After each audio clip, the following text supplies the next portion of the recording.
wealth, fame, power. Our hosts have none of that, but the creator of this manga anime certainly does. And 4 Americans decided to check it out. Join us as Rose and Thorn. Will I love this set? Of course I will! Becky Hopkins. Don't fuck with me! I have the power of slapstick and anime on my side! The Media Hunter. No. And the Hero of Tomorrow. If you can't pay the cash, you're out with the trash. And feel free to quote me! Make their way through the One Piece anime. This is tracing the grand line. I got the order wrong, but we're keeping it. Yep. How we doing? Fine. Mm-hmm. Doing okay. I had a good day. That's good. Yeah, like I said earlier, the accidental extra free fried rice in my dinner. So I was like, fucking sweet. And I got an important errand accomplished today, so... My mouse just suddenly started being sluggish. It's weird. Like it's not moving as much as it would, you know? That's whatever. Yeah, well, no, go ahead. I was just going to say, while you're dealing with that, before we get started properly, for once, I have a fun fact of the day. Oh, I'm not quite there yet. Okay. Really good stuff to report. Not much on my end, honestly. Oh! More relevant to the show, I have started watching the live-action One Piece. Yes! So, I'm 3 episodes in so far, and it is easily the best live-action Netflix anime thing I've seen, which is admittedly not saying much, but... But look, it's good. It's very good. Oh, here's the thing. I'm probably going to be going to Anime Pasadena this November, but this is probably going to be out after that, so... If you see me, and you somehow know me, say hi, I guess. Assuming this goes up somehow before. Anyway, sorry, I'm very happy right now, because I try to keep the wrestling references to a minimum, but Eddie Kingston finally won the big one, and I'm very happy. That's all I have for my stuff this week, since we last recorded, I think. I mean, aside from I got Casey caught up through Sierra Village today. Nice. So yeah, Eli, you had our One Piece fun fact of the day? Yeah. This is in regards to the thing about 4Kids One Piece that I legitimately think is aged the best. The rap. Now, I'll admit, back when 4Kids One Piece was a new thing, it was easy to hate this song. Mostly because it replaced We Are, which is an incredible theme song. But I don't think I've seen the vitriolic hatred for it directed at, say, the Digimon Adventure English theme song, and that replaced Butterfly, which most people would say is a better song. I am an outlier in that I don't like the Digimon rap. But I mean, people don't go on hate campaigns. That's fair. Against it. I'll say my piece when you're done, but yeah. But for years, it was a mystery as to who sung it, mostly because it was a topic a lot of nerds didn't want to know the answer to. This question was apparently answered in 2010 when a singer named Russ Velazquez posted a theme song to YouTube, claiming that he had done the singing, while the rapping part was handled by a rapper named Sean Conrad, aka Freshco. Now, it's not easy to confirm something like this, but Freshco did make a new version of the rap in May of 2021 that included Frankie, Robin, and Jimbei. No Brooke? And it does... Yeah, Brooke too. I forgot to include him. And it does sound like him, albeit older. It's a weird thing to fake for clout, though that never stopped Tommy Tallarico. I think something similar happened to the guy who did Knuckles' raps in Sonic Adventure 2. Like, I think he was claiming that or something, and it turned out not to be true. I don't know the full story on that, but I remember something happening. Yeah, so for all I know, these two could be lying, but for now, I don't think they are. And, folks, when I tell you that I've listened to that new rap a lot over the past few weeks, I'm not lying. It's cheesy, yes, but a lot of great anime theme songs were. I'll be honest, anime fans kind of have a bit of a tendency to be reactionary, and it does suck that this song replaced We Are. But now that we have both, we can look at the rest of 4Kids One Piece's bad qualities instead. Yes. And honestly, compared to what we'll be seeing in this episode in particular, the rap is the least bad thing about the 4Kids dub, aside from maybe some of the voice actors. Yeah, admittedly, the rap is a little too cringe for me to listen to. Yeah, that but is my thing as well. And also, it's still the least of 4Kids' sins here. yeah, I'm not a fan of what I would call corporate rap. Thank you. That's a perfect term to describe it. Because that's not to say, like, you know, someone signed to a big rap label is a sellout or whatever. No, I mean specifically rap made by corporations.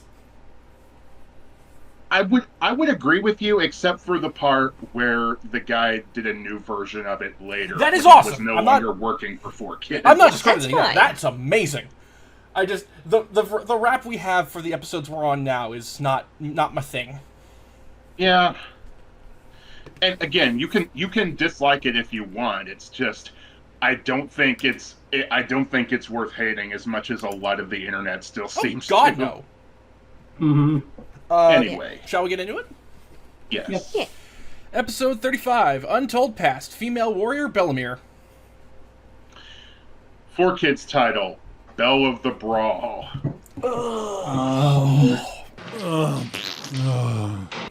Although, I should note that so much of the flashback was cut out that, yep, you guessed it, the Bellamere flashback was only one episode in the 4Kids dub. Teacher So, Isaac, I would like to apologize for how fucking angry I'm going to get. Yeah, the Bellamere flashback was only one episode in the 4Kids dub, so episodes 35 and 36 were combined into 4Kids episode 34. Isaac, Remember, we lost an episode back in the Syrup Village arc already. we open on Chu, Karubi, and Hachan looking through the rubble of the ship Luffy, Sanji, and Yosuke arrived in when they spot Luffy walking down the road. I just love Hachan. I've never seen a ship fall out of the sky before, cackles in foreshadowing. I just think of, you ever see a ship fall out of the sky? Yes, once. I can't believe Luffy, of all people, was able to bluff someone. Well, to be fair, he's an easy mark. Yeah, I was gonna say, it is Hachan. Yeah, Luffy just casually walking past what's actually going on. And then, oh, that music box means sadness will follow. Mm-hmm. Back with Zoro, Much Sanji, and Usopp, Nojiko's gonna tell them Nami's backstory. Well, she'll tell Sanji and Usopp. Zoro's asleep. Nami's woken up, and we get into her first flashback. Oh, look at how adorable kid Nami was. Happy. Even back then, she was a master thief. Okay, the master part took time. Also, book. Book. Yeah, like I love how outside the bookstore is just book and all capital caps. B O O capital K book. Also, weird 4Kids edit here. In the 4Kids version, the book sign was changed to books. They just added an S. Books are fun. I gotta say, my first thought was seeing Babby Nami here trying to shove a book under her outfit. Like, is she a better or worse shoplifter than all those weirdos who shoved frozen meat down their pants at the grocery store? At least it's a book and not anything flesh. See, Yeah. my joke for that is when Genzo, who by the way doesn't have scars back then, shows up and the book just falls down. He's just like, "You're shitting books now, Nami?" I was like, well, back to the books change. I thought you guys were all about removing text. Yeah. And they still are, because all of the book titles inside the store were removed, and even the word mace from Belmere's shirt. And in regards to Nami stealing the book, man, the book thief looks different than I thought it would be. Sticky fingers, eh? No, this is the dub. It's Zipper Man. We finally meet this Bellamere we keep talking about, and now we go live to Becky for an approximation of her initial reaction. Becky? MILF, MILF, MILF, MILF. that no joke. It was the most guttural, feral MILF chant possible. Yeah. Can you blame me? No, I'm waiting for you. I was waiting for you to elaborate. Just the like sexy, mature lady, and later we find out she was a fighter too. Yes, ma'am. Yes, ma'am. Got a wicked haircut. Yeah. The women have guts haircut. Yeah. Also, I was so distracted by MILF that I forgot to say my thoughts on Nami my other thoughts on Nami being a shoplifter. I'm just imagining her saying to Genzo, "I am very small and I have no money, so you can imagine the kind of stress I'm under." I'm not a cat, but you are a cat burglar. Belle-Mare is played by Cynthia Kranz, who we talked about before with Onion and Young Zoro.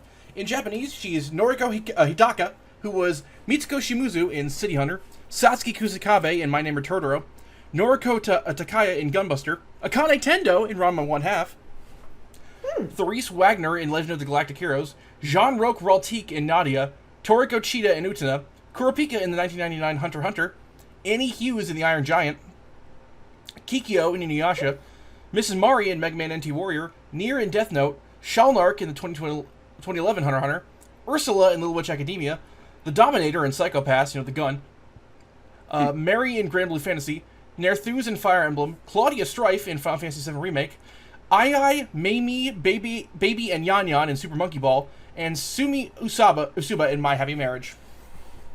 In the 4Kids dub, she was Veronica Taylor, who I already talked about when I was covering 4Kids Sanji.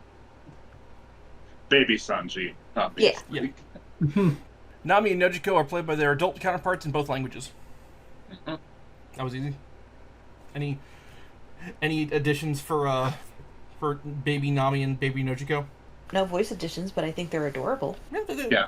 I'm just reminded of the bit from Code Ment that I always think of whenever characters are shown as kids, and my god, they look mother-licking adorable. I love the line from Belle-Mare and Nami. That was a quick trip. I got a ride. We again turn to Becky upon Belle-Mare offering to have sex in exchange for payment. I was like, and now we see where Nami gets it.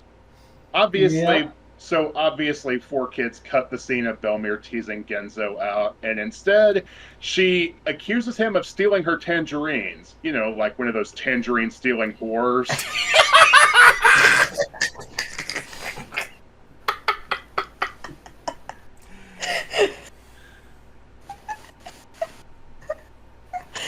I didn't think it would get you so far. I hate that we can't make that the title of this week's episode. No. I think it's just also that I'm picturing Genzo in the same outfit as the lemon-stealing whore. Oh my. Tifa's in the audience. Tifa, have you seen Belle-Mare? You keep going. So, yeah, Nami was apparently stealing because her family's always been poor.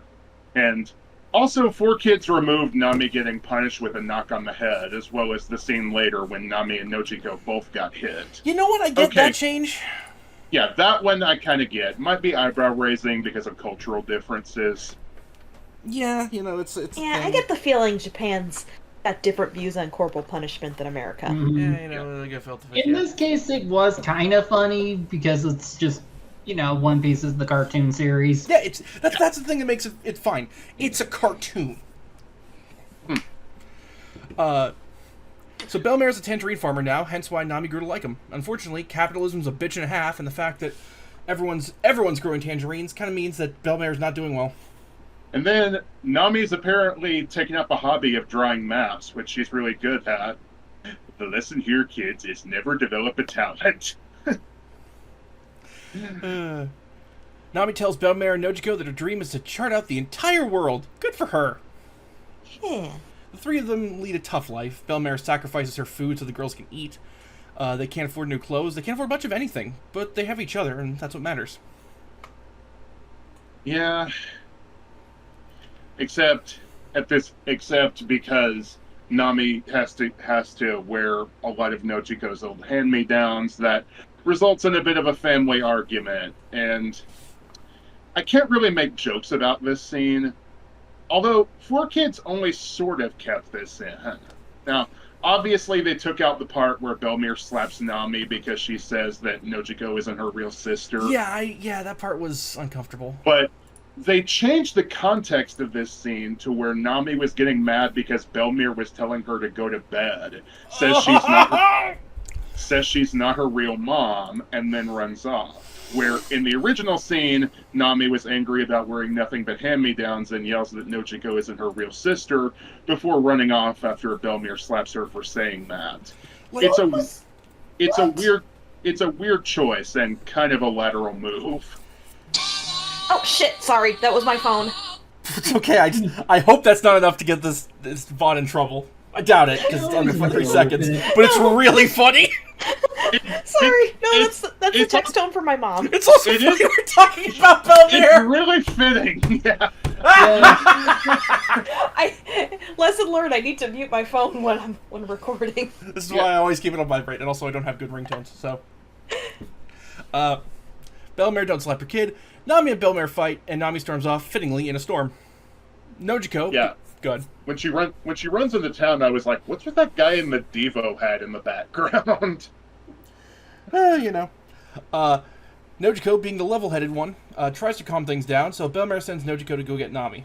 Nami ends up going to talk with Genzo, who tells her about the time that Belmere actually came to the village and adopted them. And apparently she used to be in the Marines because she believed in justice. Well, her intentions were good. Yep. During the flashback, they also turn more guns into squirt guns and remove the bleeding cut on Belmere's face. Although they're perfectly fine with showing a battlefield in ruins. Yep. And then when the two of them show up in the flashback, I was just like, motherly instincts taking over. Look, actual baby Nami. Yep. Yeah. And toddler Nojiko. Yeah. Yep. She took these two girls in after she found them in the middle of a battlefield. So, for some reason, the flashback where Belmere took them in was cut short after she found them. Like, they completely removed the part where a bandaged-up Belmere tells Genzo in the doctor's office that she's going to raise the girls as her own. You know, the most important part? Mm-hmm. Yeah. I just... You can't show a woman being proactive, of course. Just, ugh. And nothing can stop me from being a mother to these wonderful girls. Oh, I think something can. Now, I do want to say, we never know what kind of rank Belmere had, but considering she has the jacket that a lot of the higher-ups tend to wear, I like to think that she's at least well-ranked in the East Blue. Considering the way she starts the fight with Arlong, she's pretty badass. Oh, yeah. Speaking of Arlong, though, here comes trouble. Before we get there, I want to point out, I noticed when I was taking notes this morning, behind Nami's head, there's wanted posters for Krieg and Buggy. Anyone else notice that? Yeah. You know, I don't think I caught that. Yeah, I mentioned Don Craig. Okay. So if I caught it, I don't remember it, so. Omelets with tangerine sauce does sound good. I had a prediction / hope for one of Nami, if we get another really important Nami arc in the future, like, so that hasn't happened yet. I'm saying for the manga. If, like, there's a really huge moment for Nami, and once it's done, Sanji makes her omelets with tangerine sauce. That would be sweet, but I don't think he's done it yet. I'm not saying yet. I'm saying in the future. Yeah. You know, speaking of Arlong, this is such a peaceful day. Trouble. Clearly, nothing's going to go wrong. Oh, hey, there's some ships. Yep. Yeah. This was the day that the Arlong pirates invaded, and they demand tribute: 100,000 berries for each adult, and 50,000 for each child. Before that. Yep.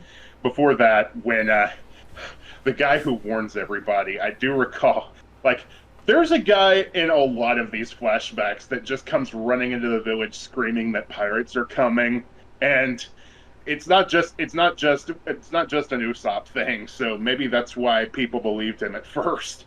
But basically when I was watching Tekken 101 do watch-throughs of the 4Kids episodes, he dubbed this guy Screamin' Sam. Screamin' Sam is pretty funny. Yeah. Also, it's weird seeing Arlong with that bucket hat. Yeah, I was tempted to do a bar for Arlong, and in retrospect, I probably should have done a bar for Belmere. But I thought of it way too late to put it out, so Maybe next time. Yeah, so the Arlong Pirates demand tribute, 100,000 berries for each adult and 50,000 for each child. The alternative is death. So, Yeah, they just got there and they're already starting this protection racket. Also, remember, where there's smoke, they pitch back. I like the little... Oh, go Go ahead. ahead. Yeah, the whole pay us or we'll kill you thing. This is how Republicans think taxes work. Yeah. I do like the little pose Arlong does as he's walking away. Like, he's still an asshole in every respect, as we're gonna see. But even he knows when to be goofy. Yeah. So Tangerine's got Belmere killed. Damn you, Tangerines! yeah, thankfully they didn't find Belmare's house. Oh, shit, they saw the smoke from the cooking. And that's a hell of a cliffhanger for the episode. Rat it out by your own dinner. Also, Belmere's like, sometimes you gotta live a little. That's a poor choice of words. Becky, you saying rat it out by my own dinner sounds like she farted.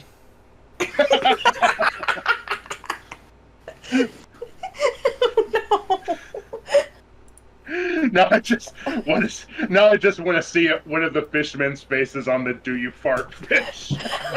Becky, you know what to do. Oh my god, have it be live action. No, it's too mean to be live action Arlong.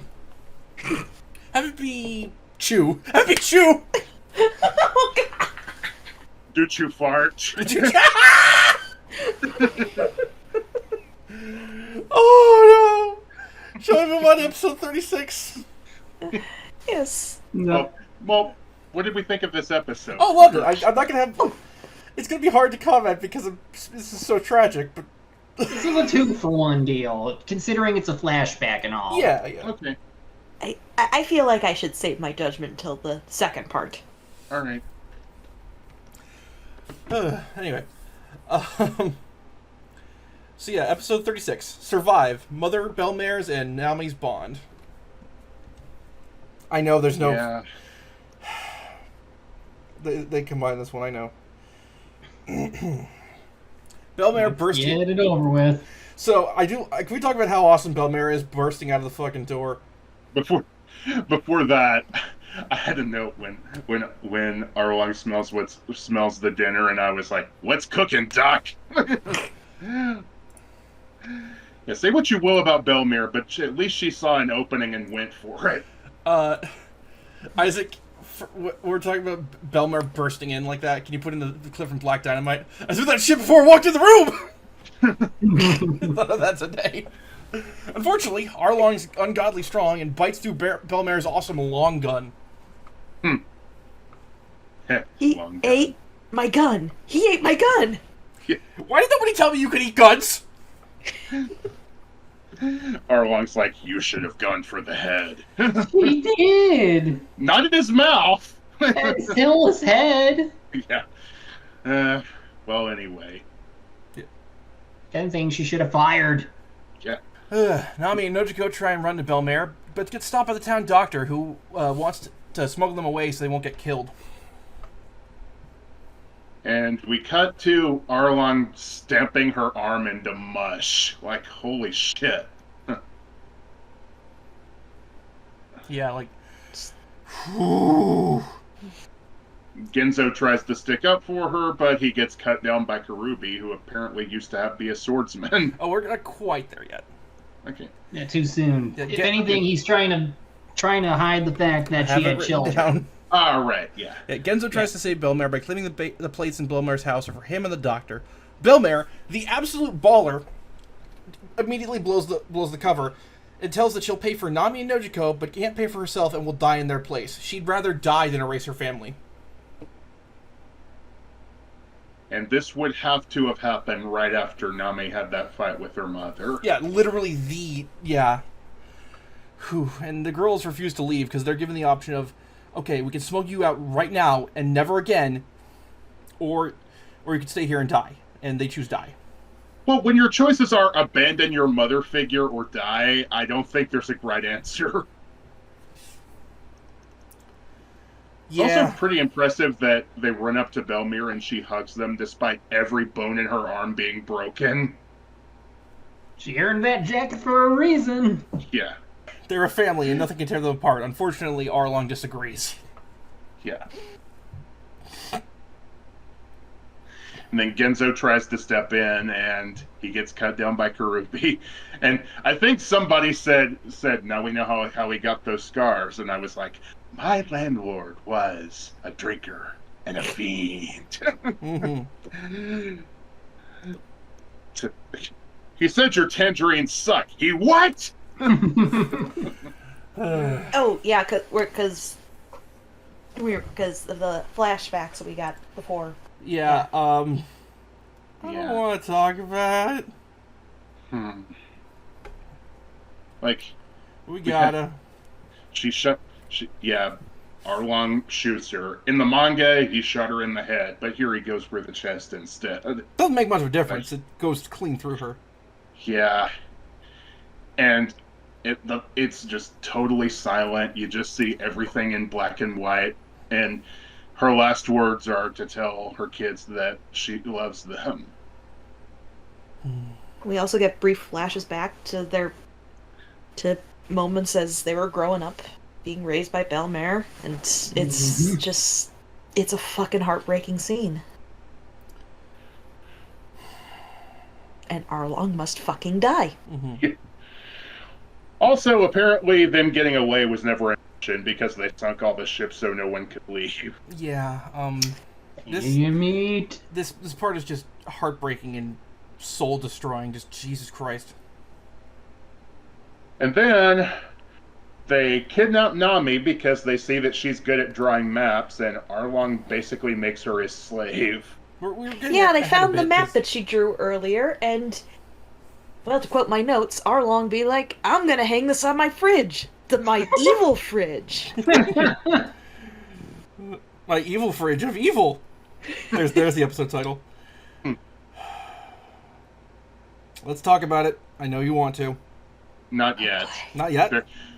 We've still got to talk about how, like, for some reason, all of the village immediately rejected Nami when they see that she has an Arlong tattoo, even though she obviously did this under duress. Look, it's been a long day for everybody. Yeah, this is one part of the flashback that doesn't hold up that well, honestly, but as others pointed out, Oda would get better at writing the peanut gallery later on. Also, did Nojiko have to bury her own mom by herself? She probably had help. I think Genzo might have helped her, even if he was cut up. So. Also, a reminder that this girl has watched these guys kill 5 ships full of people. Yeah, when Nami gets back to the village, she says that Arlong showed her destroying like 5 marine ships? Mm-hmm. There's a bunch. Yeah. Well, she told Nojiko. Yeah. She was telling Nojiko while they were being surrounded by the villagers, so. Yeah. Also, and Nami goes, I'll just smile every time I see his face. Working in retail be like.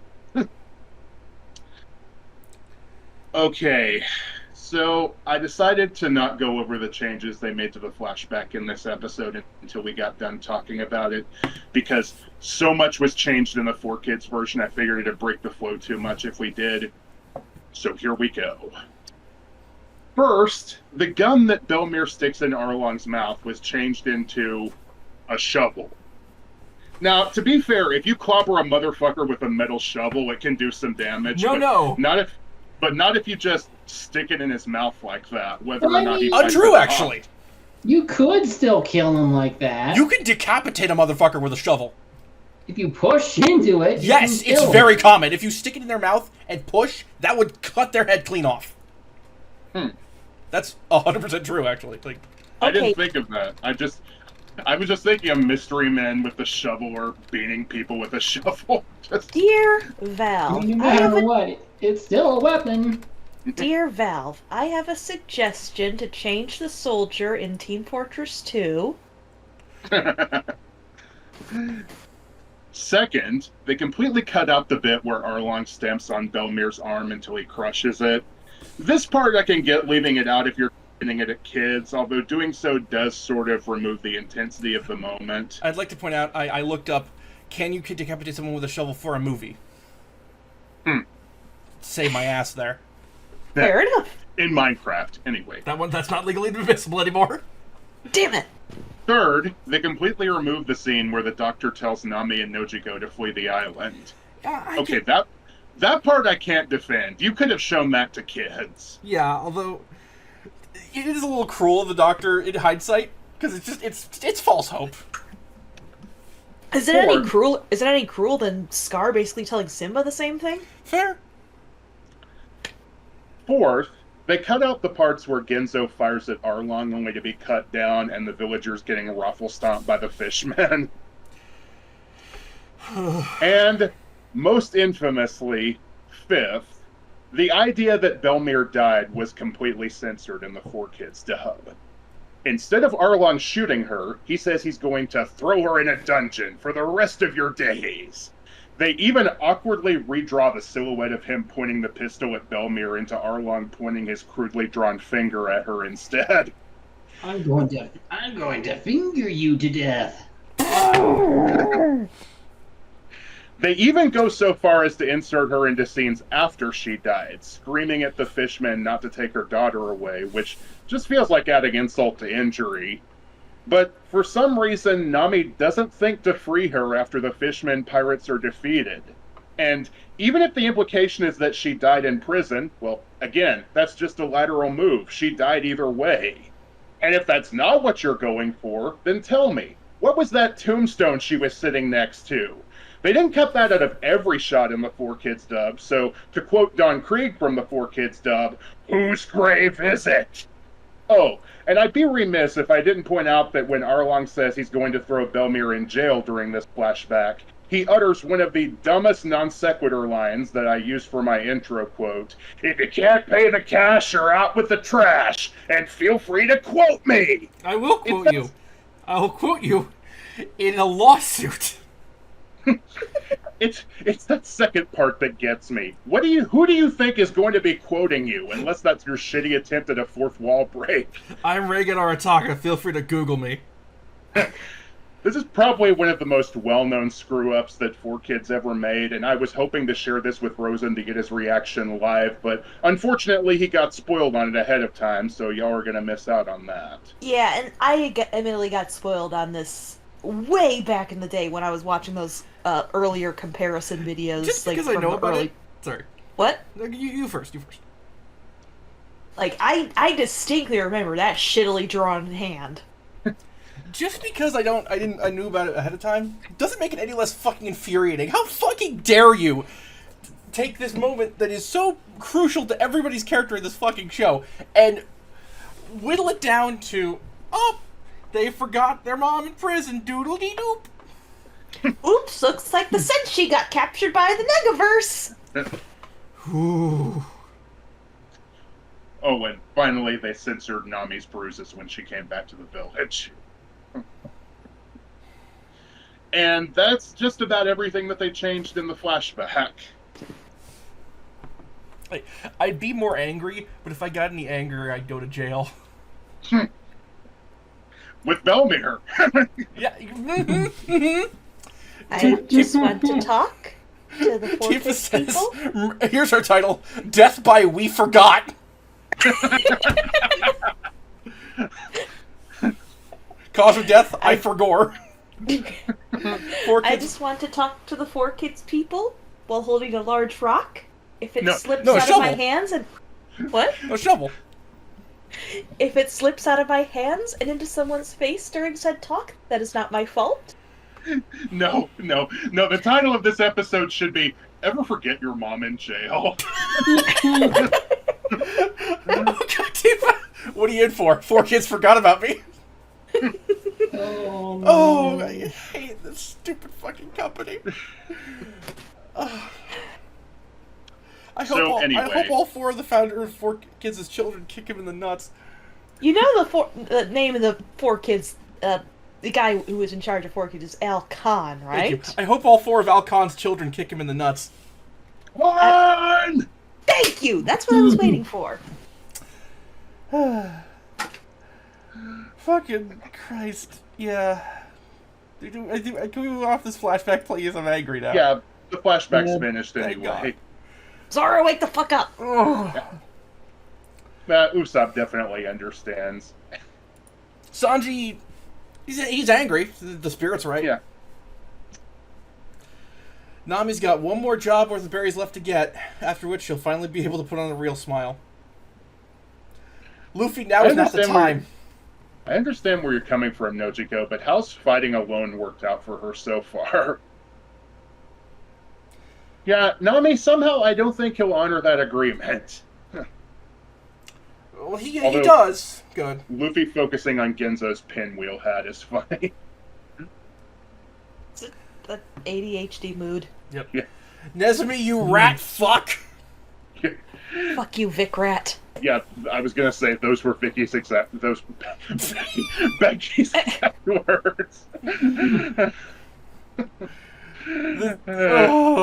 Gee, why are you here, Nezumi? Yeah, Arlong sold her out to Nezumi. Of course, we don't really see that until the next episode. It's easy enough to figure out. Yeah. Mm-hmm. Fucking. But you first. This arc is why Nami is my favorite. Oh yeah, this flashback is just a fucking heartbreaker, and it is just I don't really have anything bad to say about it, honestly. Yeah. Aside from the bullshit that 4Kids did with this episode, it still hits after all these years. Like I said, I started reading One Piece near the end of Suruk Village, so I read this arc as it was coming out, at least in America. And when I saw how 4Kids treated it, it made me realize just how much the anime-onlys were missing out on. Mm-hmm. Or at least the double onlys. Yeah. Well, back then, that was the only option. Well, I mean, fan subs were kind Aside- of... It would have been hard to get sometimes. Yeah. Yeah, Sometimes. fair. You know what? I have a bonus breaking fun fact of the day to try and lighten the mood. Okay. I just found on Twitter the first popularity poll in One Piece. Really? Yes. Would we like to guess who is number one? Luffy? Yes, I keep in mind this is, from a gathering, this is like during the Baradier. Okay. So yeah, Luffy. Yep, Luffy's number one. Who's number two? Zoro's definitely going to be up there. Zoro's number two. Who's Yeah. number three? Fitting. 3. Nami? Nami's number 5. Oh. Sanji? Sanji's number 4. Usopp? Usopp's number 8. Boo! I'll never forget the Japanese. Who else could be up there, though? Shushu? Nope, Shushu's not on there. At least not in the top 10, because they only have pictures of the top 10, and I can't read that well of Buggy? Katakana yet. What's up? Buggy? Buggy's number 7. Wait, Buggy got over Usopp? Yeah. That's racist. Yeah. Damn you, clown! Kuro? Kuro is number 9. Well, at least Usopp beat him. Zeph? Zeph's not on there, at least not in the top 10. Gold Roger? Nope. Kaya? Nope. Kobe? No. Not Helmeppo. No. God, no. Alvida? Nope. You're missing a big one. I'm actually shocked you're missing this one. I'm trying to think. Think the first set we ever did. Okay. Kobe? No. I already said no. I already said Kobe. Morgan? Nope. It's gonna hit you in the face. Going Mary? Nope, the Mary's not on there. Shanks. Yes! Okay. Oh god, how did I forget Shang? Yep. Number 6 is Ben Beckman, and number 10 is Kawina. Well, at least Kuina got that win. Yep. Yeah. And all it took for her is to go down some stairs. Damn, Jesus Christ! damn you down these stairs. No, Tifa, Chopper wasn't there yet. Yeah. This is way before that. Yeah, Tifa, this is before the arc we're talking about now. Yeah. Episode 37. Luffy rises, the result of the broken promise. Tifa, do you know how time works? That's the 4Kids title? No. Then what is the 4Kids title? Although, really? Do I really have to say this one? It's literally your job! No, I mean, I was just... This is a bad one, guys. Okay. Fine. The 4Kids title of this episode is, no joke, You Dirty Rat. Really? Really? Are you... I am restraining myself from throwing a pillow at my microphone. For all those kids in the from the 1930s who might have gotten that. You can see on my screen, I have very little notes about this one. Like, I'm not going to have much I can add to this, frankly. Like, okay, so Luffy, We open with Nezumi going to Nami's place and demanding all of her fucking money. Because it's stolen goods and he has to confiscate it, you see. yeah. However, did he find out about the money? Yeah. I think you know why. I don't know why I posted this in response to, but one of my notes for this episode was the Dark Luffy rises. Also, at some point, Nezumi says, "Big talk from a filthy criminal" to Nami, and I'm just like, pot? Said the criminal. Yeah. Yes, pot? Kettle. Nami, he's a dirty cop. You can't really shame him. Yeah, AMAB. Also, for some reason in the 4Kids version, they changed her instead of a captain, like it is in the original. That's a fucking pointless change. Yeah. Oh, Nami, thinking the cops should be protecting people. They should be, but they're not. And it turns out Genzo knew what she was doing all along. So Yeah, he ain't that's stupid. The entire town did. Purin tried to, and then he died. No, he's alive. No, Purin's dead. Oh, Purin. Yeah. True. It's Like I said, I've AMAB. always known. If I had a nickel for every time a redhead got told I've always known. But yeah, You'd have 2 nickels. Yep. All Also, Marines are bastards, AMAB. Anyway. we're looking for 100 million berries here, not a grain of rice. And honestly, they're both horrible people, so this is perfect casting for Nezumi. Put Vic in a rat trap, and the character he's playing. Yeah. I mean, I did suggest an edit to you of Nezumi dying in a glue trap. That's probably on screen right now. Yeah. What drives me insane is Arlong didn't technically break his promise. What he did was even more evil. So, before that, I forgot about Nojiko getting shot. So, there were a couple of things censored when Nezumi shot her. First, they recolored his pistol blue and green, as you do. And they also removed the bullet going into her arm. Instead, they just showed the flash when she got hit. How many more family members is Nami gonna have to see get shot right in front of her? Well, at least this one wasn't fatal. Yeah, it was just grazed her. It didn't even stick in the skin, it just grazed her. Also, Luffy going, pinwheel! I think we found out what Luffy's favorite Nickelodeon show would be. Deep cut. So, fucking... Nami goes to Arlong, and it's like, what the fuck is wrong with you? And Arlong's essentially like, what did you expect? And you can't do anything about it, so go away. All I have in my notes for that part is just fuck you, fuck you, fuck you. Yeah. But he's like, no, I'll let her go when she's done charting all the world's oceans in a world that's mostly ocean. This fucking asshole. Have I mentioned in our recording yet that while we were watching this set of episodes, specifically after Belmare's death, I was Googling, can you cook sawfish? No, you hadn't mentioned that. Yeah, I was waiting. Yeah. In full disclosure, we watched these episodes like right after recording the last one, just because I needed to get Becky's reaction to this. Yeah. Well, before that, there's a moment where Sanji's talking about how Nami's been through a lot more than the rest of them, and you know what? That's That's saying something considering his flashback. But yet, Sanji being the one to say that has the most weight to it, I feel.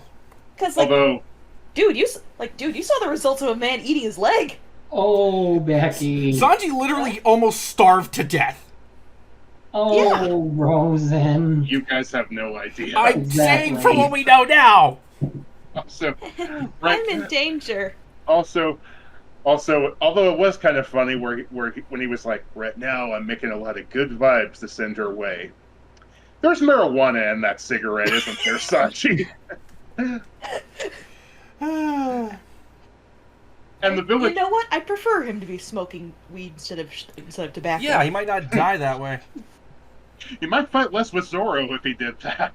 And maybe finally kiss? Yeah? Alright, One Piece fanfic idea. Someone swaps out Sanji's cigarettes. Chopper. I'm giving you a new prescription. I was gonna say, Chopper would see it as medicinal. And the villagers these villagers definitely don't stand a chance against the fishmen. They don't care. They're gonna fight anyway because it's their fucking town, and they're sick of Nami having to take the brunt of the abuse. Yeah, they're like, Yeah. time for a fucking fish fry. Yeah, and we get Nami trying to lie to herself and everyone again.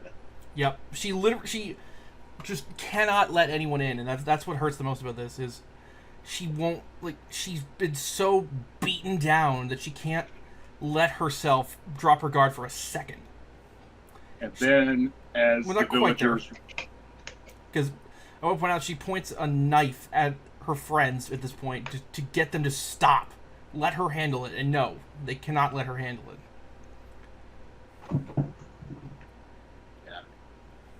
And as the villagers run off to what they know is going to be a suicide mission, like, we get the scene where Nami brutally stabs herself in the Arlong tattoo on her arm. Before that, just scratching at it, desperate to get that fucker off her skin. And just screaming Arlong, Arlong, over and over. Basically, the closest thing she can do to attacking him. She's trying to destroy the symbol of her servitude that's literally been branded into her. Yep. Mm-hmm. And so it should come as no surprise to you that this was removed in the 4Kids version. Personally, if it were me, I would have cut out the bit where she was actually stabbing her arm, removed the blood, and just cut right to where Luffy stops her hand. If I were going to change it. Wait. that is. Did they cut the whole thing? Yeah. Oh, you motherfuckers. No, I'm gonna wait. I gotta wait. So yeah, Luffy grabs the knife, or grabs Nami's hand as she's stabbing herself. And she tells Luffy to just go away, because at this point she can't let anyone in. And after just, like, scraping dirt at him and begging him to leave, she just starts breaking down crying and says, Luffy, help me. Finally letting someone in. And Luffy responds by silently putting his hat, his most treasured possession, on her head, turning around and saying, of course I will, screaming that shit. And yeah, Luffy doesn't care about her past because he heard none of this flashback. No. He cares that right now he has a crewmate and she's in pain and he's going to hell.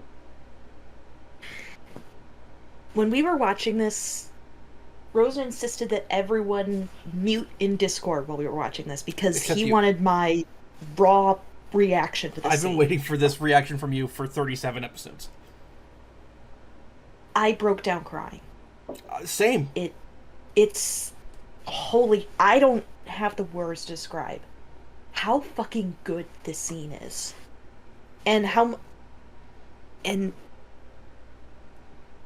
this for the fucking long haul now. Yeah. Even if I wasn't doing this podcast, I'd be in it for the fucking long haul now. Yep.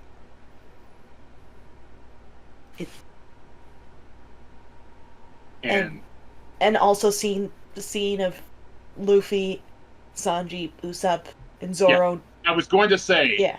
it's soon followed by one of the most badass things in this series when Luffy, Zoro, Usopp, and Sanji get together and do that power walk to Arlong Park. It's one of the most badass things in this series. Like, Reservoir Dogs wishes it could be this the hardcore. framing, the timing, the music, it's so good. Right? Your goddamn will, Arlong. And just... like, my God... It's... I want to point out, in the Japanese, it's amazing. Like, all the versions of this are amazing. Akemi Yakamura does an amazing job. Lucy Christian, I think, does an equally good job. Emily Rudd, from what I've seen, does an equally good job as well. But I want to point out in the dub, the added line of course I will, that's what friends do. I think that's an important addition. Yeah. And yeah, this scene is 1-for-1 in the live action, from what I understand. Like, more or less. All the beats are there. Yeah. And yeah, so at Arlong Park, the townspeople have made it there. Johnny and Yosuke have actually already fought Arlong and lost. They just barely escaped. And they're blocking the entrance to stop the townspeople from getting killed.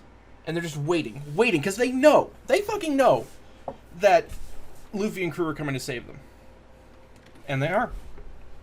And Yosuke says the line, "The faces of those 4 men who are here to change destiny, burn their images into your mind." Fucking badass. Luffy, And we end on Luffy crashing through the gate to Arlong's place and going, "Now, which one of you is Arlong?" yeah. Yep. Knock, knock. This is my favorite scene in the entirety of the East Blue, and thus my favorite scene of One Piece that I've seen so far. It is it's just a perfect encapsulation of what makes this series special. Yeah, this is a fucking great episode. Mm-hmm. Yeah. It hits all the more effectively after you see that flashback. You see Nami's been trying to put up a tough front all these years for the sake of buying back her village, despite everyone thinking she betrayed them. And in that moment, you see that facade finally break, and she curses the day she ever decided to trust that Arlong had any honor. And then, Luffy, who's heard none of this, immediately goes to beat the crap out of Arlong because she asked him, a pirate, for help. And shout out to Nami realizing just how much Luffy leaving his hat with her. Yeah. Like, if you've ever had someone in your life, or if you are someone who just has trouble trusting people, this scene hits you extra hard. It's such a real reaction.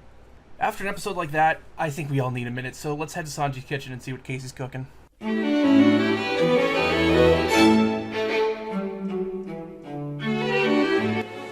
Hey guys, welcome back to Sanji's kitchen, and today, oh boy, we're making stir-fried bean sprouts. Yes, you heard me. Stir-fried bean sprouts. This is the one recipe, one of many that we're getting to that I don't much care for, but this is the show where I'm trying some new things, so I have to do it. So I know one thing that you're thinking, Casey, how the hell did you get bean sprouts? Here's the process. Originally, there was no local grocery store that had it. I thought I had to go to a Japanese or Asian market to acquire bean sprouts. This isn't until when Rosen, who bought some of the ingredients for our fruit dessert last time, managed to come across bean sprouts that just came back in because apparently bean sprouts are a seasonal food item. Did not know that, so that means any recipes that we encounter in these certain ingredients future down the line might be out of season. So if we don't get to a certain recipe that gets to a certain arc, it wasn't in season, so we had to skip it until it comes back. Dear God Almighty, I am so scared to when we get the fish. I am so scared.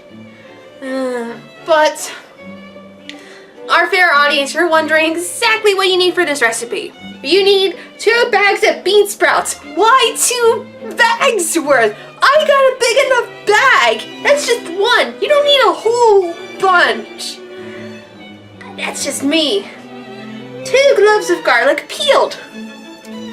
6 anchovies. Anchovies. We'll get to that in just a second. Here's where it gets crazy, not telling the exact measurements for some of these things. Olive oil, a little bit of black pepper, and a little bit of salt. Here's the problem. We're modifying this recipe. I know that I said earlier, Casey, you're trying new things. Why aren't you trying? Rose and I have not tried anchovies, and we both agree they are the most saltiest thing in the world. But here's the freaking kicker. Look at the image. Look at the freaking image of the bean sprouts.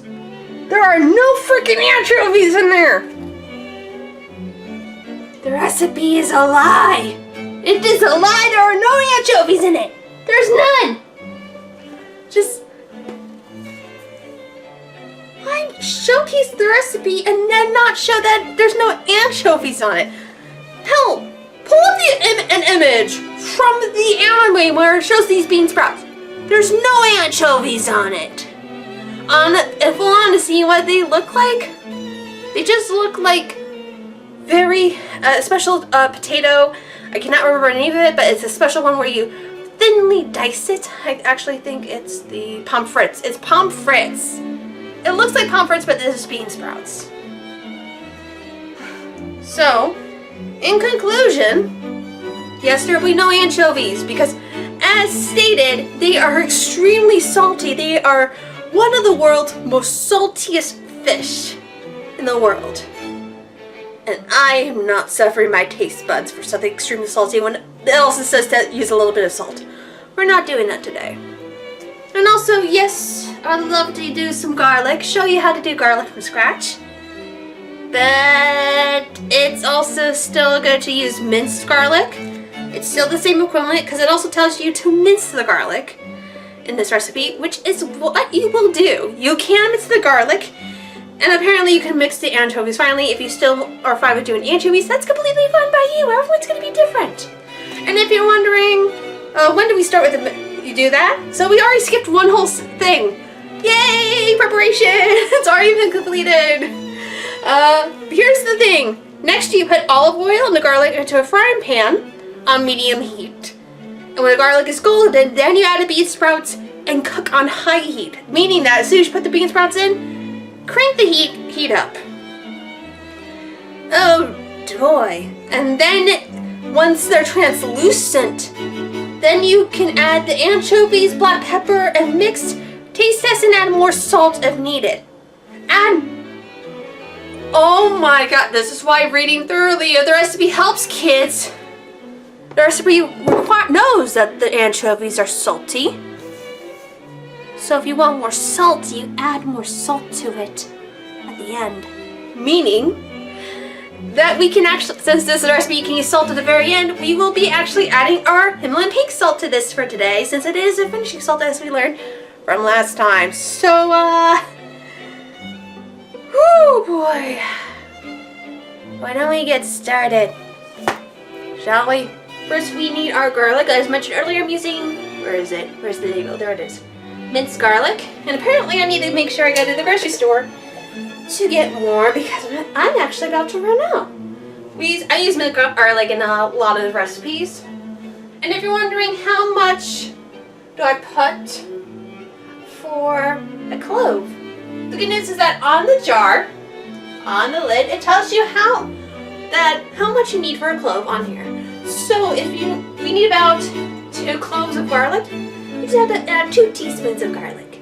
Simple as that. Before we put the garlic in, we're gonna do our olive oil. It doesn't say how much, so I'm just gonna do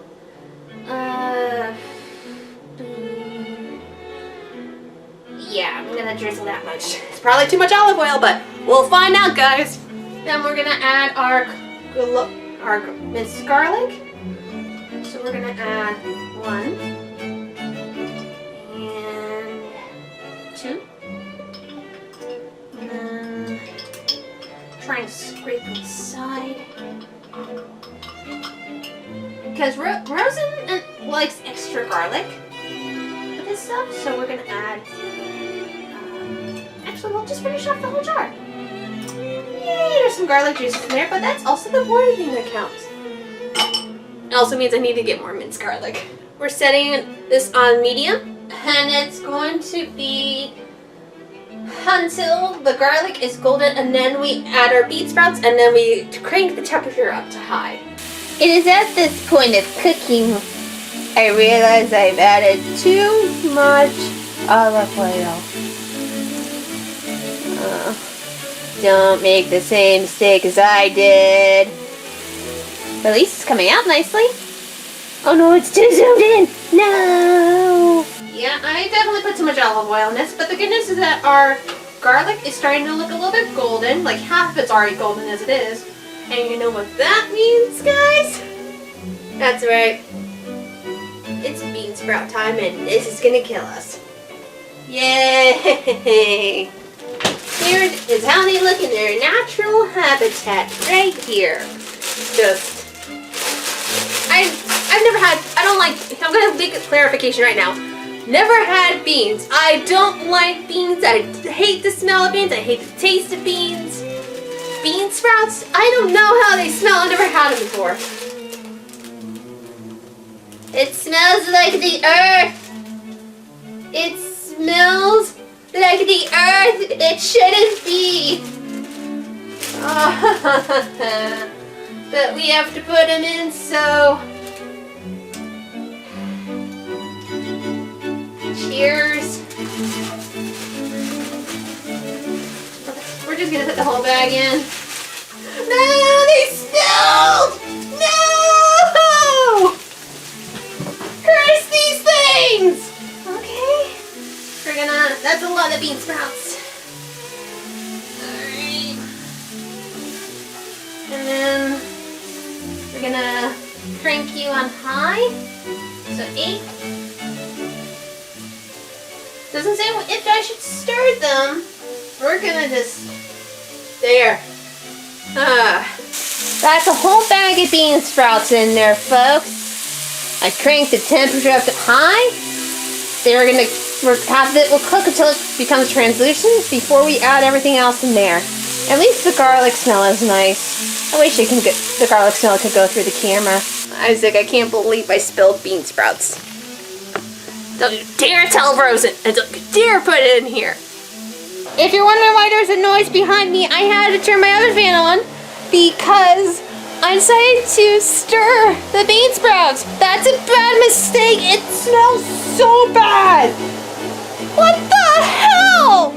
I know they smell like the earth, but then it smells so bad. It is so bad. How can this smell bad? I should never have stirred them. The garlic smells nicest garlic smell it's gone. What is going on here? Oh man.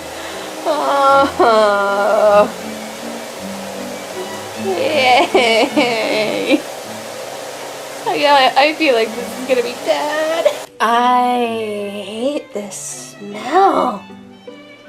Oh, I had Rosen check in. He said it smells like burnt olive oil. No.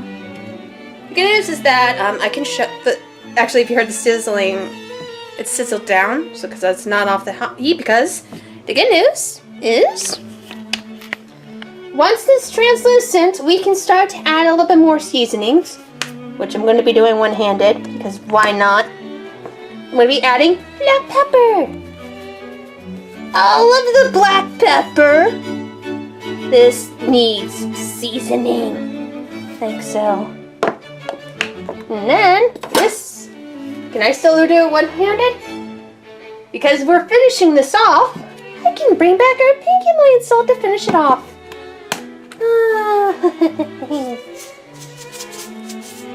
Oh, I can't do it. I don't get it on camera. I'm trying to do it one-handed. It's difficult. Like so. Also, is it bad that I cannot see any of the minced garlic? That's not a good sign, but we're gonna add a little bit more garlic. Where's the label? There it is. With some garlic powder. Just to bring the garlic senses back. Not too much of it. Okay, it's a lot of it. I did a lot. Oopsie. Now, we're going to mix everything up. I'm gonna be fully honest. There was a moment where I was trying to make a lot of this translucent as it was cooking. I almost felt like gagging because the smell of this is extremely bad, guys. I wish I was joking, but it's not good. Like, it's not presentable. But, everything's mixed. And now, the taste test.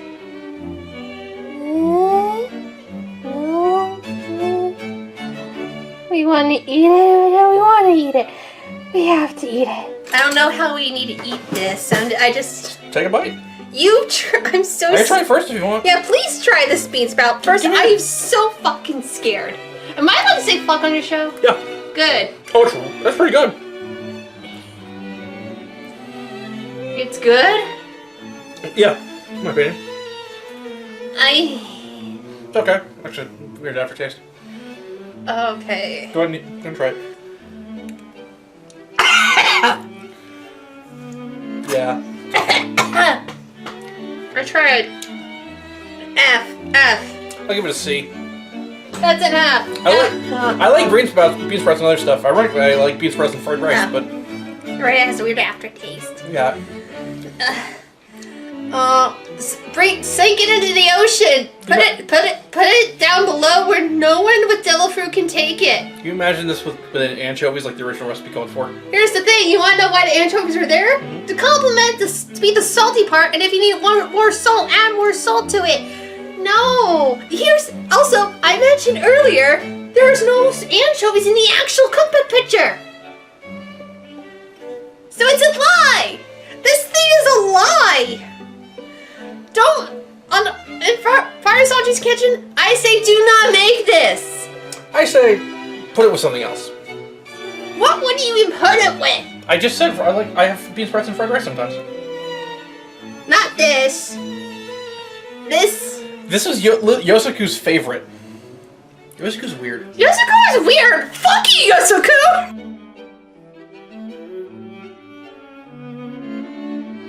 And we're back. Oh, I think we all needed that.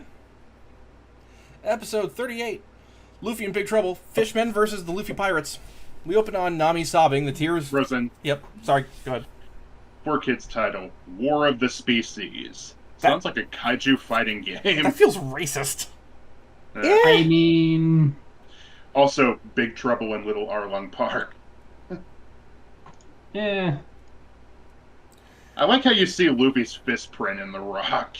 We open on Nami sobbing, the tears replacing the blood flowing down. Knock, knock, fucker! Luffy walks up to Arlong and decks him in the fucking grill. Yeah. Now, before that, I love how when the two them, he knocks their heads together to get them out of the way. Yeah, just giant heads. And I was like, when he punched him in the face, I was like, nice argument, succinct and to the point. Hey. That's for making our navigator cry. Yep, perfect. That's all the reason he needs. Yeah. His friends are in trouble, heads will roll. Yeah. Although, for some reason, in the 4Kids version, when they showed Nami crying in the flashback, not only was the blood removed, but the blur effect around the edges was different. So, 4Kids was probably given a copy of the raw animation to do this with, which makes all those edits to the water a little weirder.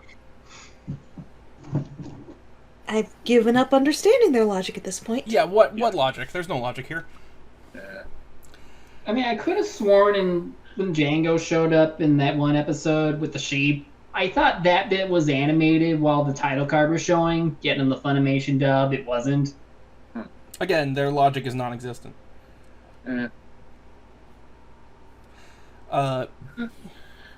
Hook, sign, and yanker. I think Hachan says that, right? Although when all of the others show up behind Luffy, when Zoro goes, "I see you're raring to go as usual," in response to what Usopp says. In the 4Kids dub, he taunts Usopp by making chicken noises. I'm not kidding. I don't even know how to respond to that. I love Yanni and Josuke. God! I love Johnny and Yosaku guarding the action. Reason? Big Sis Nami was crying. Do they need any other reason to put their lives on the line?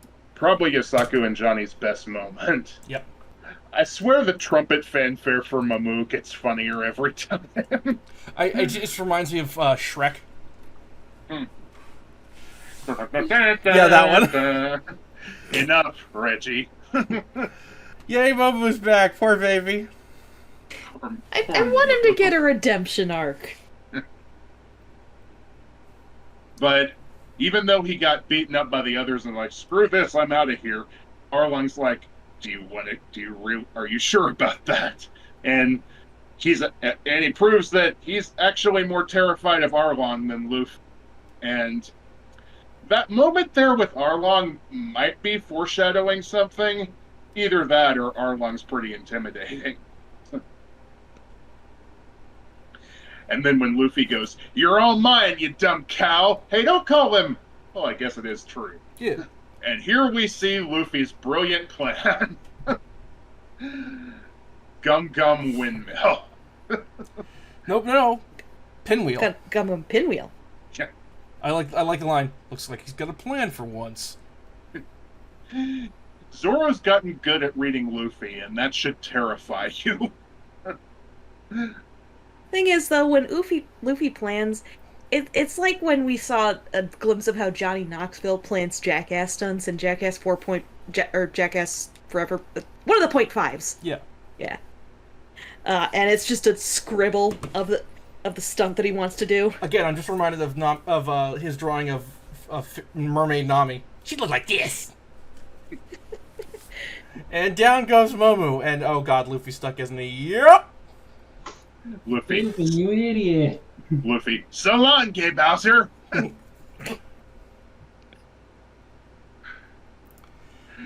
Somebody was like, "That boy's incredible," and I went, "Oh shit, what up?" I've heard of cement shoes, but this is a bit ridiculous, Luffy. Yeah.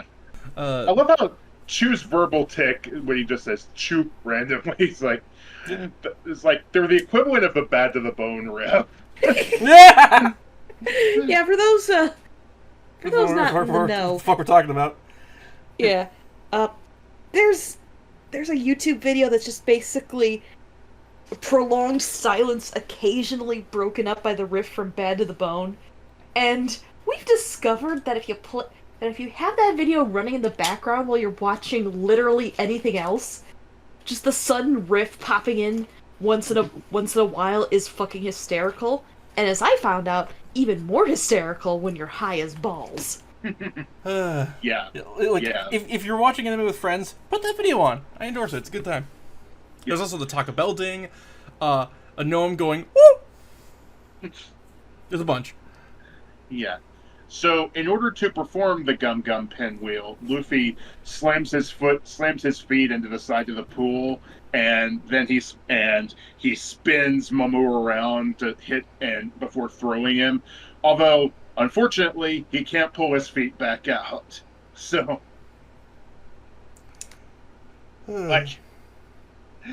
and unfortunately, that means he can't dodge it when Hachi shoots ink at them. So he goes, "I can't see squat." Yep.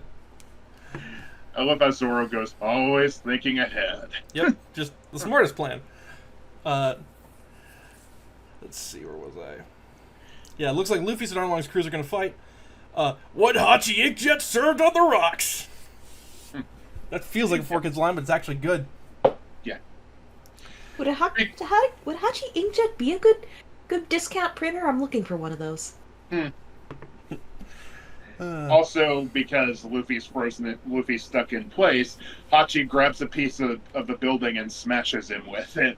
And I was like, Hachi just made a Luffy panini. And And then when Jeff was watching this with us, he went, "Hey everybody, who wants flatbread?" And then I was like, "No, Jeff, it's monkey bread." Oh, Would Luffy eating monkey bread be cannibalism? I don't know. You know that wouldn't stop him. Nope. I've heard this about this thing called long pig. Oh. You're just gonna give Sanji PTSD.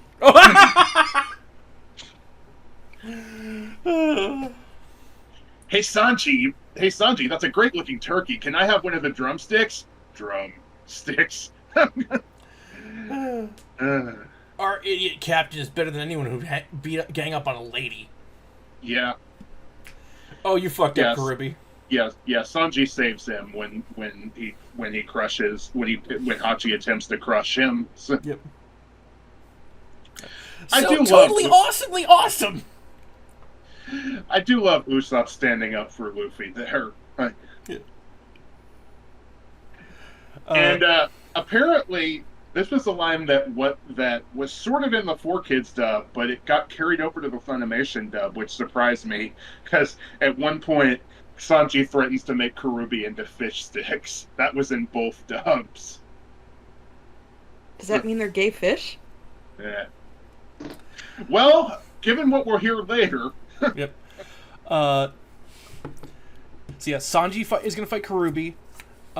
Zoro's going to take on Hachan, leaving Chu for Usopp, who is running away. Oh, there he goes. Yeah. Look at him go.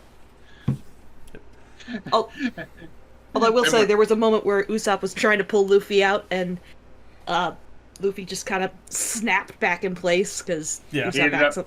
Yeah. And he ended up hitting Chu with him, which is the reason why Chu was chasing him. Yep. Which, Usopp, for being one of the more scientifically minded members of this crew, you sure forgot about the physics of potential energy there. Yeah. Also, Hachi going, "You're Zoro!" Same energy as Ichigo going, "You're Grimjow!"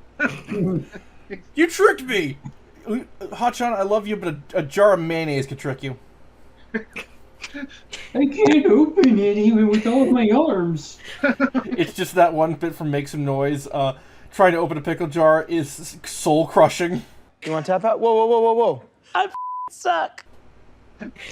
He would, if you told him Gullible was written on the ceiling, he would look up even if he was outside. Yeah. I don't see the ceiling anywhere. Luffy's like one of those clown toys when Usopp lets go of him and he just snaps back into place. Weebles wobble, but they really don't fall down. There's a new gum move for you to try, Luffy. Gum Weeble. I don't like it when Arlong's in the mood for fun. Get back here, long nose. Oh, you're one to talk, big mouth. And of course, Arlong takes the opportunity to break up the piece of rock that Luffy stuck his feet into and throw him into the ocean before going, "Did you know those with devil fruit powers can't swim?" Oh, I'm aware. Which just made me think, did you know in terms of... No! Did you know that according to all known laws of aviation, you shouldn't be able to fly? I'll take that over the Vaporeon thing. Yeah. Luffy with the ouchie when Arlong bites him. Always Luffy biting him back was great. Get back, yeah. So, of course, the bite exchange was completely cut out of the 4Kids. Yeah, I had a feeling. Would biting a fish man taste like sashimi? Mm-hmm. Probably. And while they were fighting, Luffy drowned. The end. The cement shoes just seem unnecessary at this point. You're gonna sleep with the... Wait, I should probably think of a better phrase. Oh, well. And my last note for this episode was Usopp just making Daffy Duck noises as he runs. Which is ironic, considering he was Bugs Bunny. Has anyone edited Usopp running with curly noises?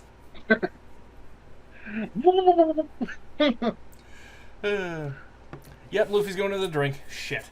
So they gotta win their fights, then go to save Luffy, because they get their asses handed to them in the water.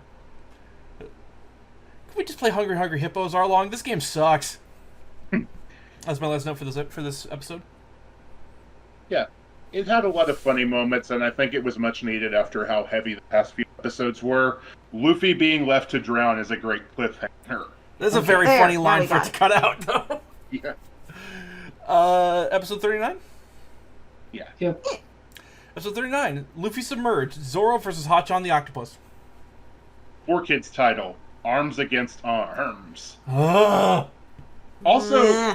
Also, so much of episodes 39, 40, and 41 were cut out, they were condensed into 2 episodes, Arms Against Arms and The Comeback Kid.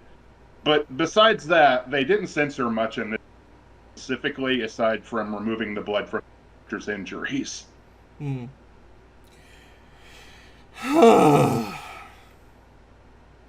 I'll beat his ass real quick and then come save you, Luffy. Zoro. Yep.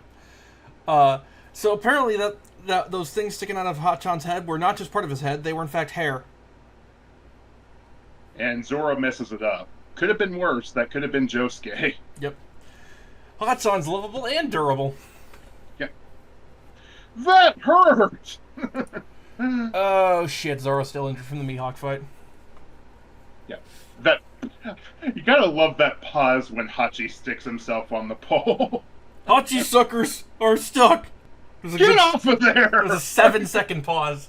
Yeah. Go save Luffy, Genzo! Yeah. And Nojiko too, that works. Yeah. I like Genzo accidentally hitting Yosaku and Johnny's wounds when he's patting them on the back. Yeah. I don't blame Nami for just staying there. She's been through a lot. Yeah. Also, just try saying no to Nojiko in this situation. Nope. Like, just try. And yeah, as Rosen mentioned, Zoro is still hurting from the fight with Mihawk. So here's the Zoro nerf. Zoro handicap of the week. Yeah. And then when Hachi runs in to get his swords and Zoro passes out, hey, you're not supposed to die yet! I haven't even killed you! Yep. Yeah, so Hotchan is a 6 sword user. Goddamn. Yeah. I do love the line from Zoro. You're running scared with 1, why do I need 3? Yeah. Also, I think later he says Way of 6 Blades. What a loser. I think in the manga he specifically went, is that for chopping vegetables? Is there a doctor on the island? There is, but he's kind of caught outside right now. Yep. Sanji, focus! Yeah. Fishman karate, huh? That won't come back later. Yep. So what exactly is this building for? It's Arlong's pagoda. It's just his house? Yeah. Damn, Arlong, you don't need a house that fucking big. Why do you think it's called Arlong Park? I got that. I mean, how's he Son- gonna show off how rich he is? Fair. Yeah, and when Karubi punches Sanji out through the fence, Sanji, it can't be him! Don't be ridiculous. Like there's anyone else in this world who looks like Sanji. Oh shit, I forgot I could destroy stuff! Yeah, Sanji. Hotchan is deceptively good with those. Oh shit. Wait, hang on. I can't remember why I wrote this. Oh shit, Zoro's you. I'm assuming that's a typo. I can't remember what the fuck it was supposed to be, but here we Zoro's are. up. Oh shit, Zoro's up. Ah, okay, that'll do it. Yeah. Until I see him, death himself cannot touch me. Shit. What? I thought it was a badass line. Yeah. It was. I And hear then you we- tee-hee and Isaac. I'm just thinking of later things. I know! Yeah. You should not do that! I'm scared. sorry. Also, and then we cut to Usopp running away from Chu, and I was like, Rosen running away from his anxieties, like... Yeah, because he says, I'm a master I'm such a distractor. helpful I'm such a smart friend." and helpful friend. And then And then Usopp says the line that broke Rose. yes. They're fast in the water, but up here they're like turtles. That's right, stud. So good. It broke all of It's us. so good. Followed by him literally going, nanny, nanny, boo. You stupid fish mouth. Usopp teasing him and calling him a turtle was definitely in the sub, though. Stupid turtle man. That slow turnaround when he realizes that she was behind him. He's right behind me, isn't he? Yeah. All right, and then we cut back to the fight with Sanji and Karubi. Yeah, goddamn, good on Genzo, and Sanji's up. Yeah. The first thing he does when he gets up is light a new cigarette. Addiction's a bitch. If that kick was 40th degree, the old man's kicks must have been like 400th degree. That's not awful. That was his line from the Four Kids Tub. That's not awful. Yeah. Because it's basically the same in the Funimation one. Yeah. My next note is Zoro is the living embodiment of pain don't hurt. Yep. But he is so close to passing out. Although, I do love the choreography where he's dancing in and out of Hachi's range, even though he's using 6 blades against him. Yep. Mm-hmm. And while we were watching this, Tifa was with us, so I had to make the Demon Slayer joke. Total concentration. Octopus breathing. Yeah. Let's see. The streaming wolf swords, holy shit. Yeah. Took Zoro long enough to ask Johnny and Yosuke for their swords. Yeah. Also, Zoro, I was never very good at math. Or geography. Oh shit, the Queen of Flashbacks. Yeah. Zoro going... Good. He had a flashback. It's over for you. Zoro going 3 swords, 6 swords, doesn't matter. Has the same energy as strong Pokemon, weak Pokemon. And then mine will always carry more weight than yours. Yeah. Even though, apparently, according to Hachi, each of his swords weighs 300 pounds. Yep. Look, don't bother using metaphors around Hachi. He's like Drax. Yeah. Also, Zoro's just barely alive at this point. But he's like, an ordinary man couldn't handle this pain. But I am no ordinary man! Even if this wound would kill a man, I am not allowed to fail. My body cannot feel the pain. If I'm ever to face Hawkeye as an equal, I must be extraordinary. And then we get the first use of Zoro's Dragon Twister technique. What an amazing move! Mm-hmm. And he's suspended up in the air for a bit, and I was like, and in that moment, Hachi saw heaven. It's just holy shit. Yeah, and then we cut back to Nami, who's decided to get up and fight for herself. And I'm like, yeah, it'd be great if she actually did something in this arc. Look, I get why she didn't. Yeah. She feels like she can't. The whole point of this is she has been beaten down for almost her entire life. Look, Rosen, you know what I'm talking about. I do. With shonen series and not letting women do things. I do. I feel like this particular one, I'll give her a pass. Yeah. She's been doing it for 8 years. Like, yeah. It's quite literally about her not being able to let people help at this point. She's allowed to let people help in this one. Mm-hmm. But yeah, also, Nami, you lost a lot of blood. Yeah. But yeah, Zoro's not doing anything after that. Nope. Sanji asking Karubi out. Although, this is really clever it's really clever what Nojiko and Genzo decided to do with them stretching Luffy's neck up so he can breathe, even though his body's underwater. Yeah. Good. You first, Becky. I forgot to note, when they were initially trying to help him underwater, Nojiko and Genzo, but I'm gonna focus more on Nojiko here. You can hold your breath for quite a long time, can't you? I suppose that's no different than the joke that I made with Genzo giving Luffy CPR. I was just thinking of the scene from Family Guy. Wake up, dammit! Wake up! Not even the thirstiest comment Becky's gonna make tonight. Yeah. But when Sanji tries to swim down and help them out, Karubi, of course, attacks him because he's a fish man and he's underwater. So, with four-armed sledge, my favorite Shingon Woohoo. Yep. Sanji, you fucking baller. Sanji dives in to save Luffy, and of course Karubi goes after him. Yeah, I think we're in the next one. My last note for this one was, I love how the episode ends on, "Stop following me!" Yeah. Just a reminder, Usopp is still running. Yeah. Yeah, this episode basically, like I said before, this episode basically proved to me that Zoro is the living embodiment of the phrase "pain don't hurt." It's so badass. So good. But honestly, the last episode here has some even better fights. We get to move on to the next episode? Mm-hmm. Yeah. Yep. Episode So 40. good so far. Proud Warriors, Sanji and Usopp's fierce battles. Yeah, it took me until this viewing to realize that Sanji was pulling on his ponytail. Karubi responds with the Bianca Belair. Yeah.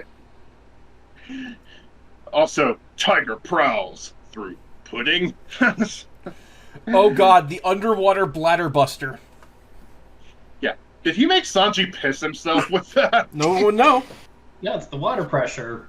No, the worst part is Sanji would know. Yeah. Also, he whips his hair back and forth. He whips his hair back and forth. The Guffaw Palm Bomb. Yeah. Also, 4Kids removed the impact frames when Sanji got kicked in the head. Fine.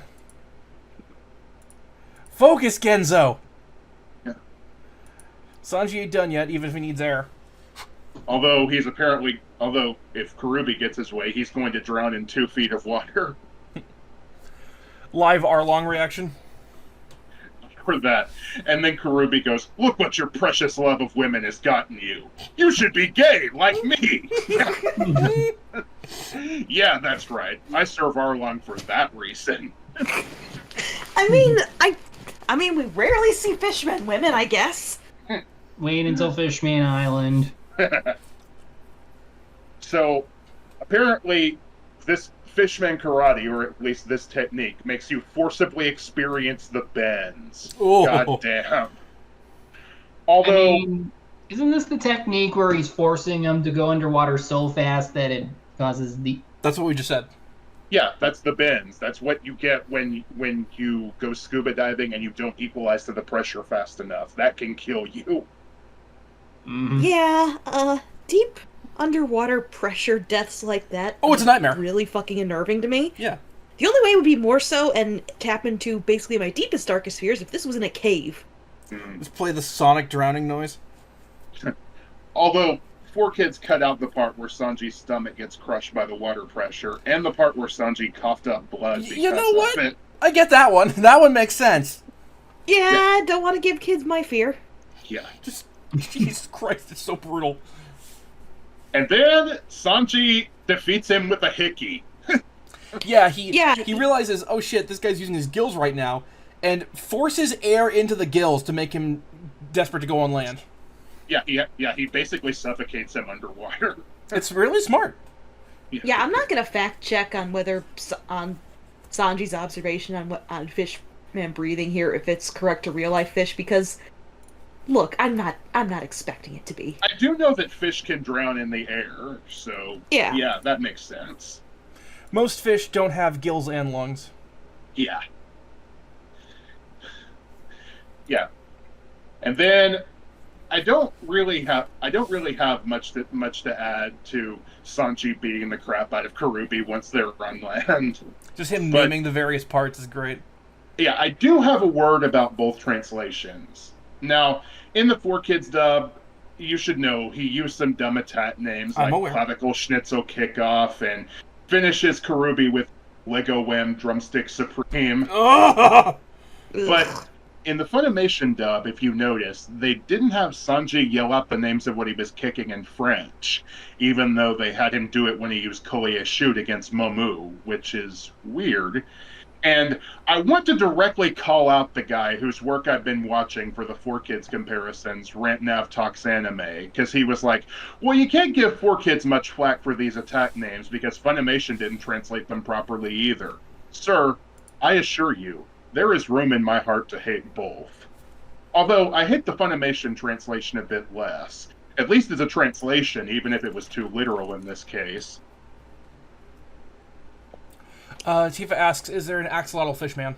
Not yet, but we'll get back to you when we get to Fishman Island. Yeah. Let's see. In the end, they're all just seafood. A fish can't fight a cook. He's got a point. Although I don't think they're dead. No, they're not. Like, very few characters die in One Piece early on, outside of flashbacks. Yeah. Because I believe Oda said that it's better for them to defeat them to kill their dreams than to kill them outright. Exactly. Also, Genzo, don't sell yourself short. You really held your breath for a long time. Yep. Oh, good. Luffy's getting better, and so is Nojiko's sense of hope. Back with Usopp. Oh, he ain't looking good. Turns out that was... Great, Usopp's dead already. Or is he? Yeah, it turns out that was the catch-up star. Yeah. Usopp, I don't mind hiding from death. Death is scary. I mean, it is. So, let's talk about the other worst change in this block. So, this scene in the 4Kids dub basically cut out Usopp's character development completely. Basically, everything was removed from the bit where Usopp's playing dead with the catch-up star to the part where he calls Chew out to come back and attack him. So, the bit where Usopp's considering roughing himself up to act like he fought bravely, then having those flashbacks where he realized that if he doesn't step up now, he'll never be a brave warrior of the sea like he pretends to be, yeah, that got cut out. They try to glaze over it by having Usopp say, the old me would have kept running, but the new me just runs until whoever's chasing me is too tired to do any harm, followed by him calling Chew a, quote, pruny piece of pond scum. Out of context, that's great, but it also cuts out the meaning behind his words. 4Kids, why do you hate Usopp so much? Why did you make me hate Usopp as a kid? Are you just that racist? Yes! They are! They abso-fucking-lutely are. But yeah. Stop right there, you son of a bitch! Fuck yeah. When I left home, I left everything behind. Peace, safety. When you live your life on the edge, you savor every moment. And that's why they're able to laugh so much. That's the reason I went to sea. And if I don't fight with all I've got, then I don't deserve to be on the same ship as them. And I'll never be able to face my friends again.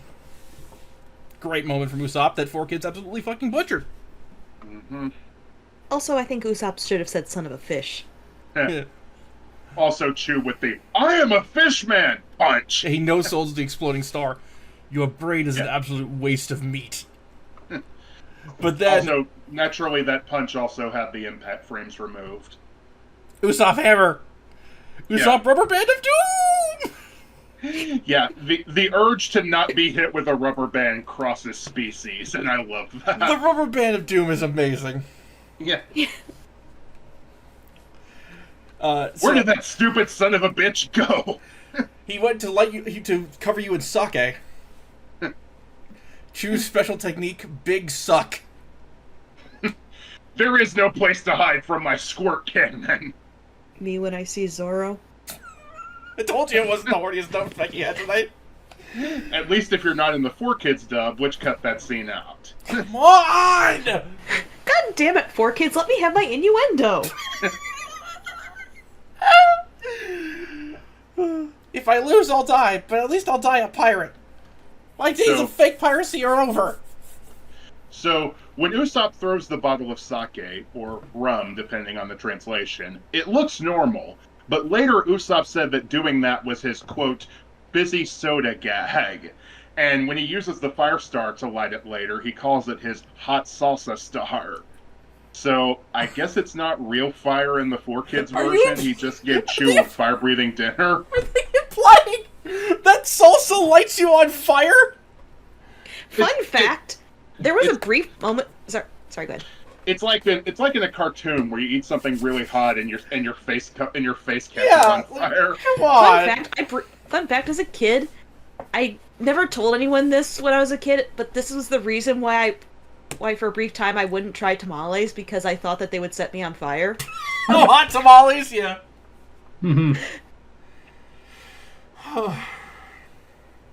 Also, Chew's squirt machine gun move was changed in the 4Kids dub to Spitfire Soaker, which I kind of like. But yeah, what did you say is done? This whole fight! That was awesome. I love Usopp when he knocks Chew into the water. I love Usopp flying past the screen there. At least Usopp remembered to double tap, because there's a fake out and it because it looked like Chew was dead. And then he gets back up and then he just Usopp Hammer! clobbers him with the hammer. Usopp Hammer! We're in a tomb! Usopp Hammer! I love this dork. You see that, loser? I beat your ass! Although, the 4Kids version cut out the scene where Usopp hammers Chew into unconsciousness. Come on! Yeah, in the 4Kids version, that fake out where it looks like Chew's dead is treated as the real end of the fight. God. Ugh. This 4Kids finds new ways to piss me off. And you can't forget that after he beats him, he goes, "I am Usopp the Pirate!" Yeah. I just love the, do you see that, loser? I beat your ass! How do you like that, Obama? How do you like... I set fire to the Chew, you idiot! Back with Arlong, holy shit, he beat Sanji and Zoro's asses! And he's cutting them with water in his hand. By throwing water balls at them, my mermaid man. Jesus Christ. Luffy, wake the fuck up. Wait. My last note. Keep going. By God, that's Nami's music! Yeah! Yeah, because of that, my last note for this episode was Arlong going, "What are you doing here?" I'm here to kill you! What a fucking amazing set! Yeah, the fights with Usopp and Sanji were both amazing, and it's a great way to close out this set. So and that's good, because the 4Kids edits this time were some of the worst ones. Oh, they're egregious! Oh my God! Anyway, shall we move on to our segments? Let's. Luffy moment of the week. Luffy giving Nami the hat. Of course I will! Yeah, Literally, at that point, he's willing to give his precious treasure to his friend. Yes. Yeah, It's related. Oh, good. It's pretty much the moment where you really start to care for Nami. Because before, you might not have cared for her that much, It but is the then you moment that makes understand Nami my why favorite, she's yes. like this, and it's like, now I get it. Yeah. Yeah, I get it now. I mean, just Luffy deciding to help her just because she's his friend and she's sad, without knowing anything about why she's sad. Related to that, my Luffy moment of the week was Luffy punching Arlong in the face with no introduction just Fair. for making Nami cry. Most valuable pirate. Ooh, it's a tough one. I'm gonna try and not pick I'm- Luffy. I'm actually gonna say Sanji. I think he got some incredible moments when fighting Karubi. I'll say Usopp, just because I really liked his character development moment here. I'm gonna go with Belmare. I mean, that's tempting, but I say Usopp because this is literally his first real fight against someone who's supposedly way stronger than him, and yet he proves that even a weakling can still win. Yep. Yeah, bear in mind, Usopp hasn't had training like Zoro has. He's just a normal human. He's just got a lot of gadgets. And He won against Chew by using his resourcefulness and a hammer when that failed. yep. Best and worst moment. Best moment? Good. Best moment for me would be the walk to Arlong Park, just because of how well it's animated. And worst moment is to the dungeon with you. Yeah. Well, best moment would be the scene that made me fucking cry. Yeah, it's that. And worst moment, just 4Kids deciding to cut out as much flashback stuff as possible. Yep. Best moment is Luffy help me. Worst moment is, well, also, it was gonna be Nezumi being the biggest piece of shit imaginable and being played by 1-2. But yeah, it's 2 of 4Kids' most despicable changes ever. My best moment was Sanji suffocating Karubi with the underwater hickey. That was good. Real good. And the worst moment was, it feels like cheating to count the 4Kids dub, but fuck it. This is the most infamous edit, so I'm going to say throwing Belmere in the magic dungeon. It's not cheating if it's the right answer. It's still a moment. It counts. Yep. Our next week's episodes are going to be finishing Arlong Park with 41 through 44.